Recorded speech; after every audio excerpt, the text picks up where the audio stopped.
to Joey, Concepcion, colleagues in government, the cabinet, Greg, Senator Bam, Congressman Barry Gutierrez. Trying to make sure I don't miss anyone. But there are so many old friends and co-workers in the audience that if I rattled off a few names, I'm sure to miss many. So let me just say good evening to all, and to the Board of Trustees, and to the sponsors of tonight's event. Magandang gabi po sa ating lahat. At maraming salamat sa oras na pinagkaloob ninyo ngayong gabi for you to be here. You're all very busy people with lots on your plates, and for you to come and be engaged in this series of debates or presentations indicates your love for our country and your desire to see her move forward. So thank you all very much for being here. I was asking Joey if he had charged you.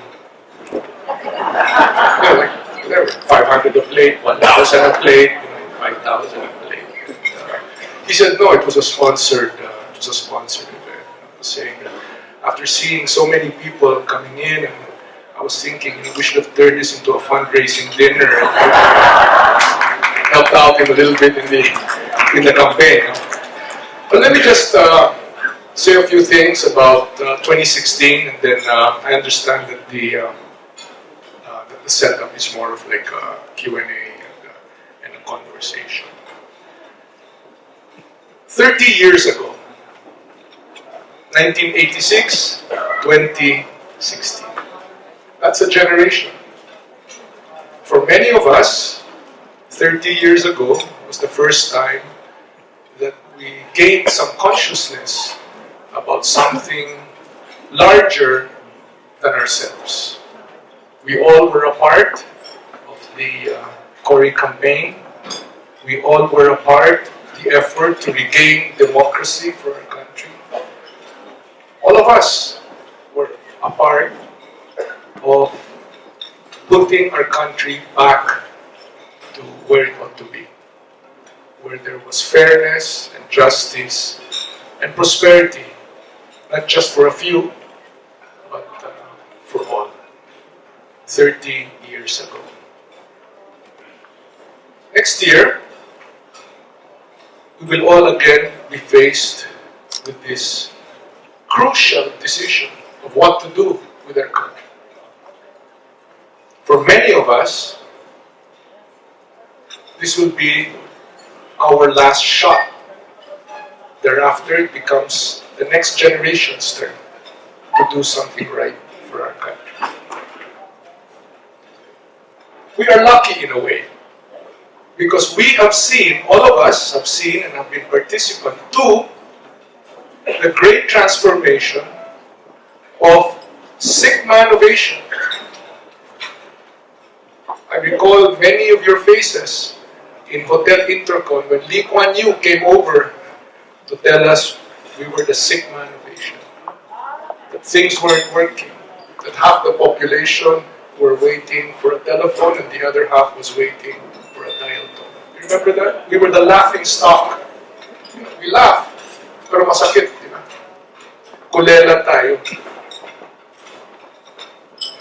We could not keep up with the NICs.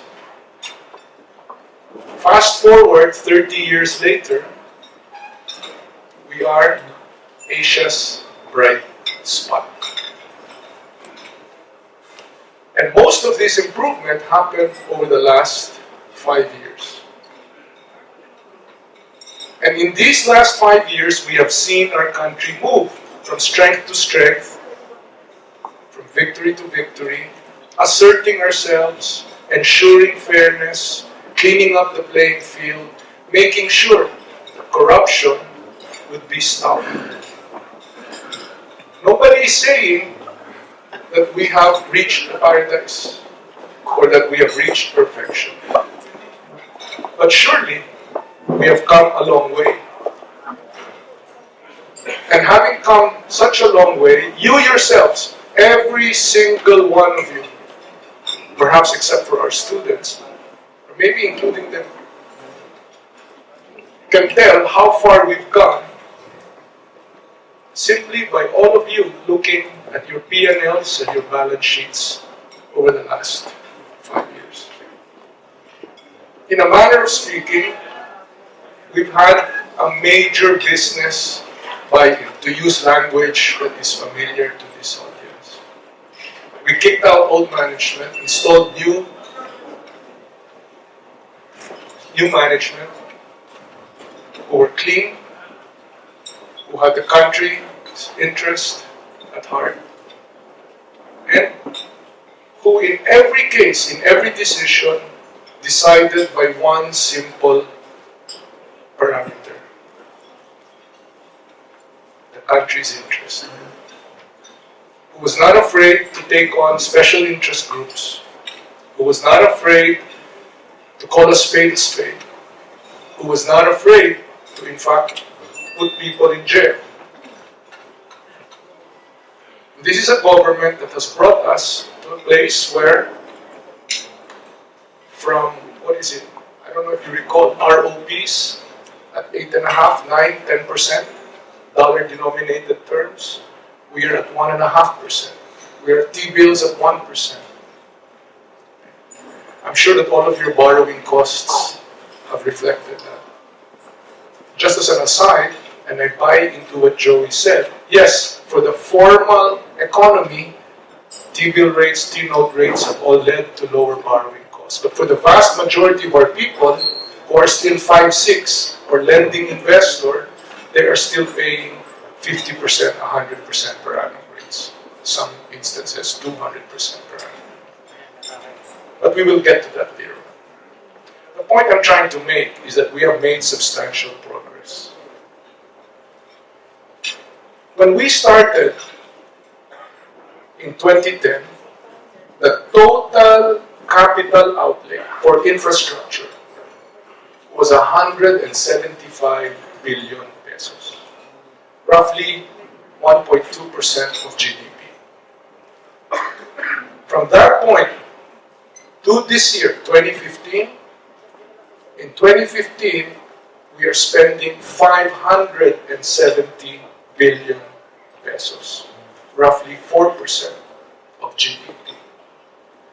And the House of Representatives passed upon a budget that was submitted by the administration, which will now be sent to the Senate in a few weeks, where they will be deliberating on a budget where there will be 800 billion pesos for 2016, roughly 5% of GDP. For the first time in generations, we have hit the benchmark of 5% GDP as an investment in capital outlay, without raising a tax,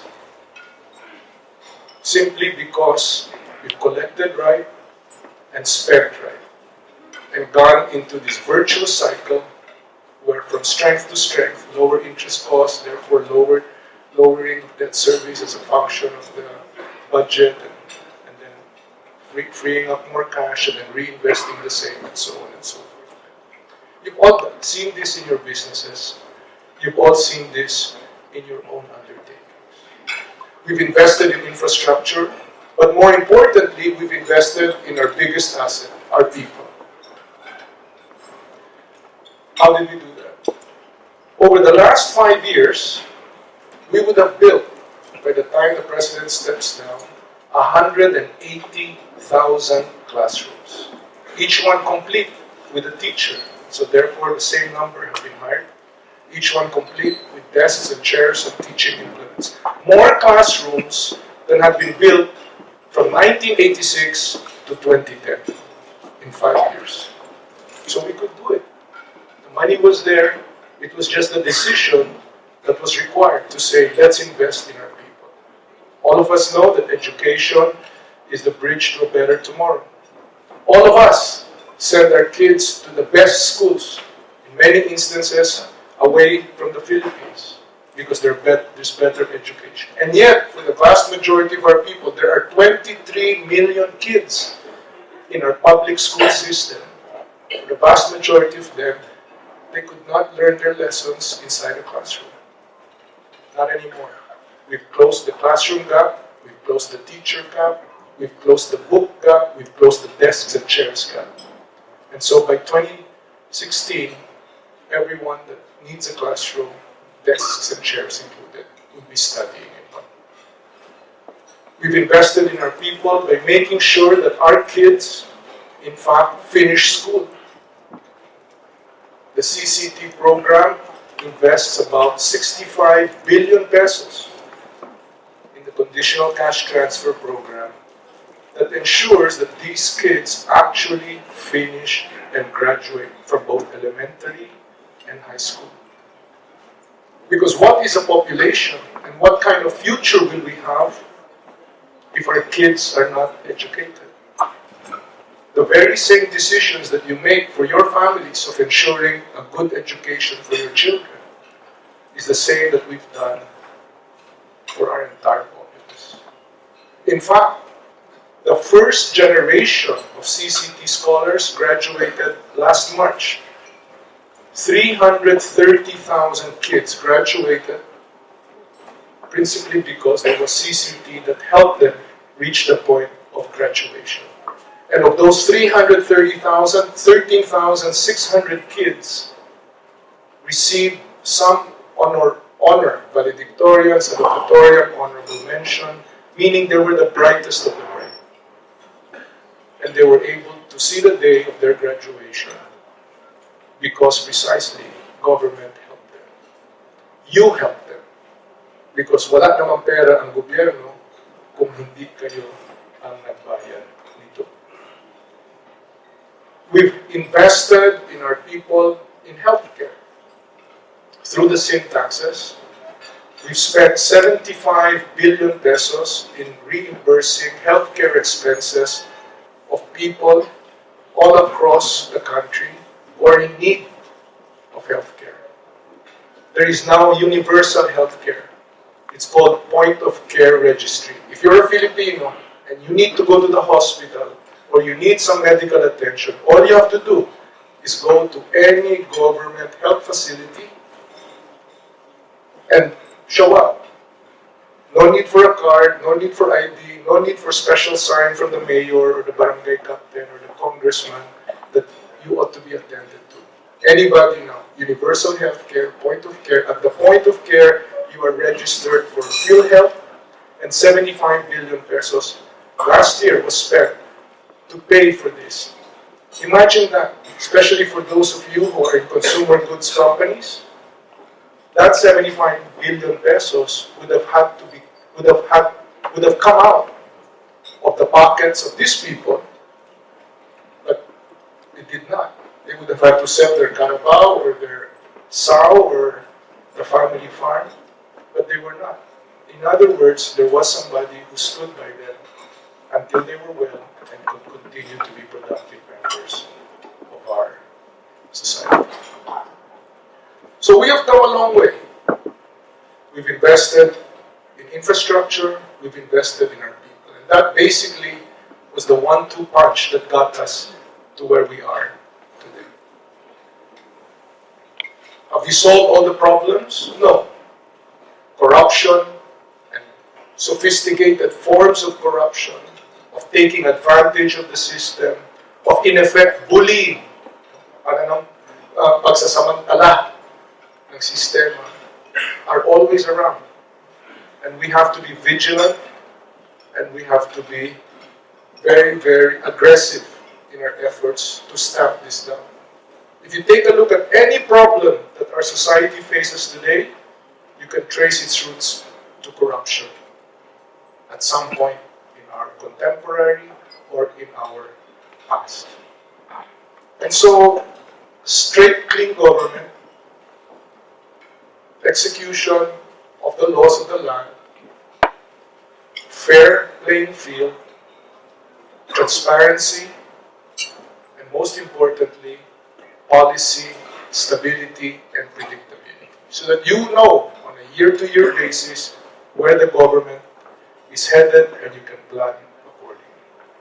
In short, providing each and every Filipino with a fair chance to make their dreams come true. And that's why we are today Asia's bright spot. Undoubtedly, you can see this in the investment grade that the ratings agencies have given our country. You can see this in the 50-point jumps, improvements in WEF, World Economic Forum, Transparency International Index, and various other competitiveness indexes where we have improved our placing in the international arena. And you yourselves can see that, my gosh, I saw Elizabeth Lee here when we were working together at DTI many years ago, although you haven't aged, Elizabeth. 66,000 vehicles per year was a big year. This year, 300,000 vehicles sold domestically. And so many other statistics that we can get to. The point I'm trying to make is that this is not just 6% GDP growth as some statistic. This is real. You're seeing this in the passengers that Lance is transporting. You're seeing this in the cell cards that Eric is selling. You're seeing, in each and every one of your businesses, you're seeing this. And it's real. And it's sustainable. And it provides us a good foundation for springing forward to the next layer. And that's what we now face in 2016. Do we go back? Or do we move forward resolutely, knowing that we need to keep attending to all these things, that we have not reached perfection, and so we need to keep working on many areas in our country, knowing that if we keep doggedly on, we will in fact reach the status of a prosperous, modern, and modernizing nation that we all envision and wish for our country. Maraming salamat for your presence.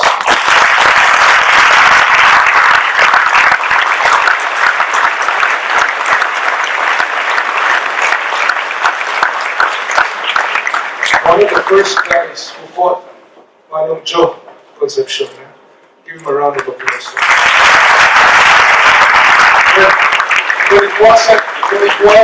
When it wasn't popular or safe to stand up, from 30 years ago to today, how far we've come. And we are all part of it. And so, let's keep moving forward. Thank you, everyone.